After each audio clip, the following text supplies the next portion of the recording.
enemies spread like rub rot. Treat one patch, and two more bloom in its place. An elder brain, bound by lost Netherese magic, with servants of the dead three holding the chain. Reminds me of old times.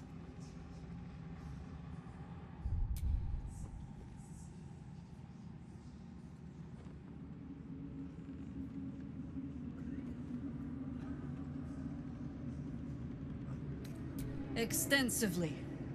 Mind flayers, too. But I never dreamed of seeing gods and Illithids working in consort. It is most disturbing. But take courage. We have killed a man who could not die, and stripped the Absolute's army of its general. You have a nether stone, and you're on the scent of two more. These Chosen have reason to fear you, and I would like to be at your side when you confront them. Glad to be there. Falling foul of Ketherick convinced me that my grand adventures were behind me. That even if I survived, I should hang up my blades. But you convinced me otherwise. We ventured into darkness together. Now we've come out the other side. I'd say I'm feeling a little refreshed. When we reach Baldur's Gate, there will be even darker paths to tread. I will follow you wherever they lead.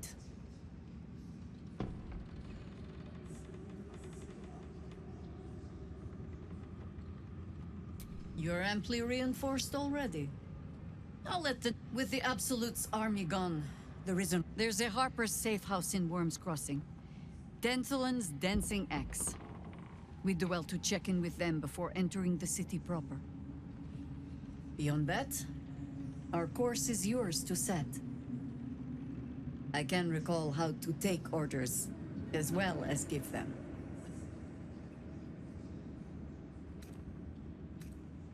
How does it compare to a shadow-cursed inn?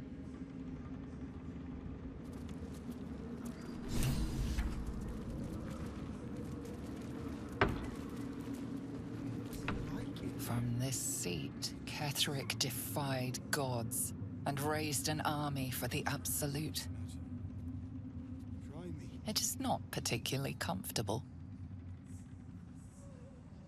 Don't get used to it. One taste of regal power might have you craving more. I would not linger in this land. Flattered as I am, you're fully supported as it is.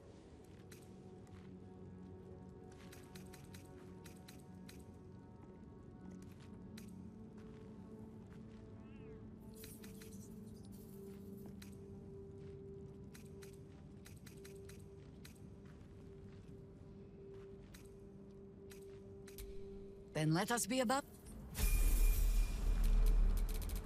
Let us show them how it's done.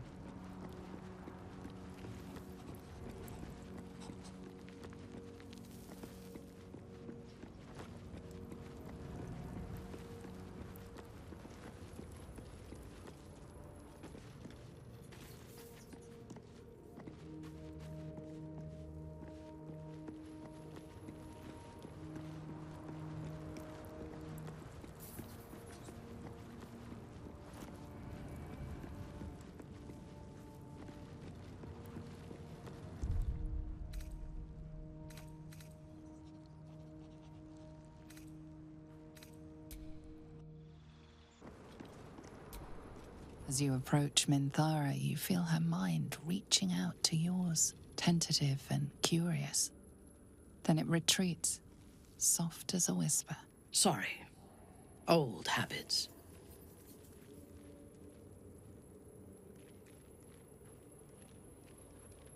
I did not ask permission. When we first met, before moonrise, I intruded on your thoughts without hesitation and took what I needed from your memories. I would not do that again, unless I had reason to think you were hiding something from me. And I do not. I did not think we would ever share anything more than an uneasy alliance, born of our mutual enmity for the Absolute. I was wrong.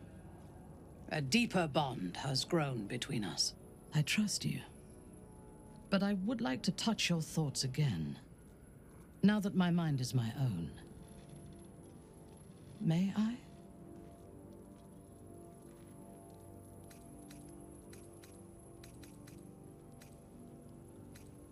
Curiosity. When the Absolute fell silent, I thought I would be alone. I expected to spend my days among surface dwellers who knew nothing of my culture. I did not expect to meet one still sworn to Lolth, who would understand me. I did not expect you.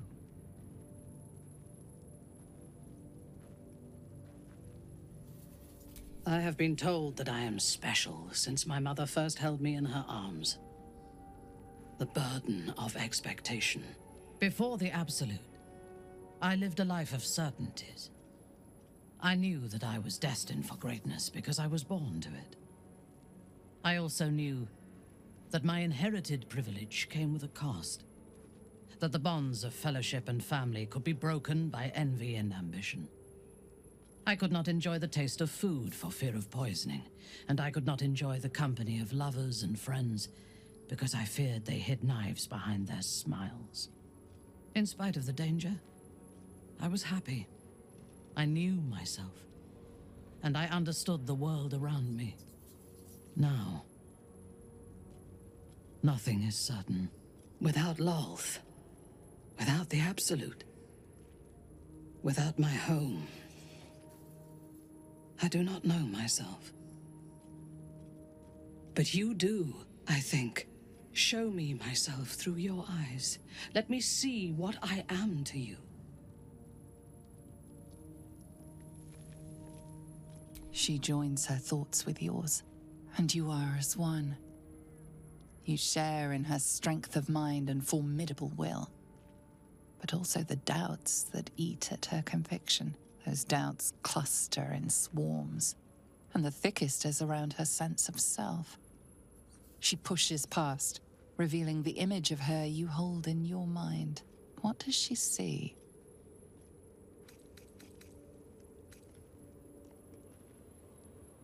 The cold shell of Minthara's mind melts away, and you are drawn into the heart of her, warm, passionate, and dangerous. I have never lacked confidence, but this conflict seems so much bigger than the two of us. It frightens me. I do not know if we will survive it, but whatever life remains to us, I would gladly spend it fighting at your side and lying with you at night. Her mind touches yours, feather light and hesitant. A stark contrast to the confidence with which her thoughts intruded on yours in the past. Tonight, there will be no voices, no orders, no gods. I belong only to you.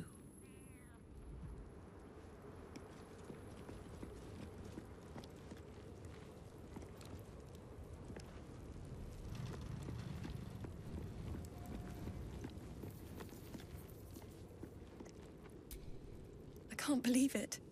I can't believe Aelin is here. And my father. I heard what happened. What he'd become. By killing him. You set him free. You set Aelin free. And me. A great deal.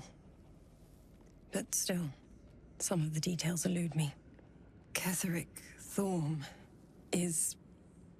was my father. He raised me to serve Selûne as my mother, rest her, had wished. He was everything to me, all my life. When an emissary of Selûne came to our little town, we were elated. Dame Aelin, daughter of the Moon Maiden herself. Tell me, do you believe in love at first sight?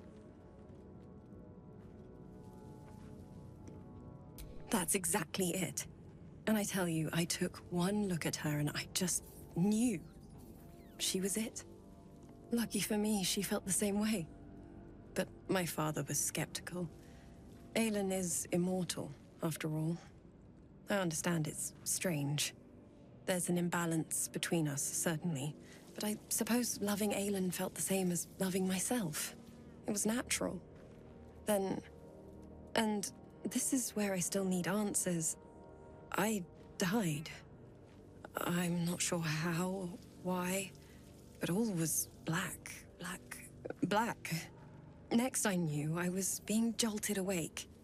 I smelled musty air, I saw shadows. And then my father's face. So changed.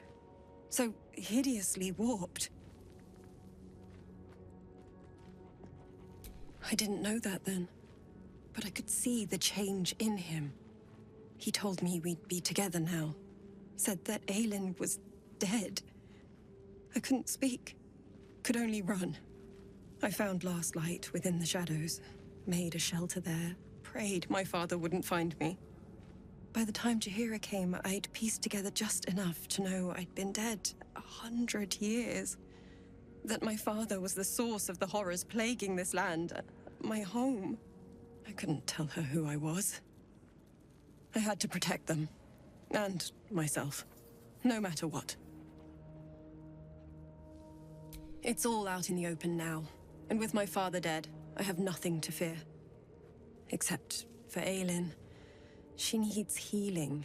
Rest. I'm grateful for your help. Your friendship.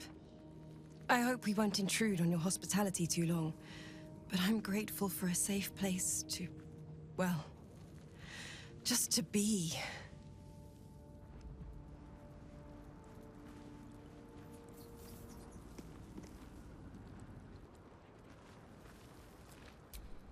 Looking forward to a bit of rest if I'm... I wonder what the next move is. There you are. I have awaited your arrival with great anticipation. Come closer. Feel my voice rattle your bones as I proclaim our victory. Moon Maiden Selûne, hear me! Ketheric Thorm, traitor, apostle of Myrkul, is dead at last. My mate, Most High. Darling Isabel is safe and well. Safe and well, and return to my embrace. Blessings upon the slayer of the Wicked One.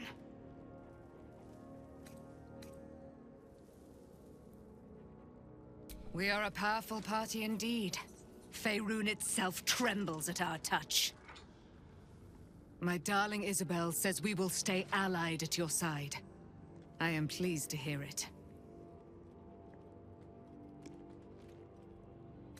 I am free from my bonds, but not my duty. The dead 3 are risen. The dead 2 remain. You must face them. I will help. Pray, ask, and I will tell.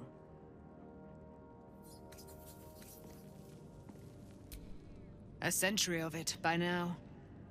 I loved her from the moment I beheld her sweet face. Her great, wise eyes. Her father Ketheric never did trust me. He did not fancy an immortal for his daughter's paramour. When she died, curse the day, the hour.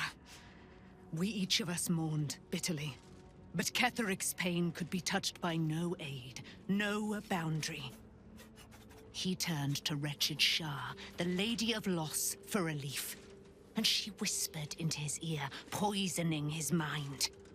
He and his loathsome advisor, Balthazar, lured me into the Shadowfell, claimed they'd found someone in need of my aid.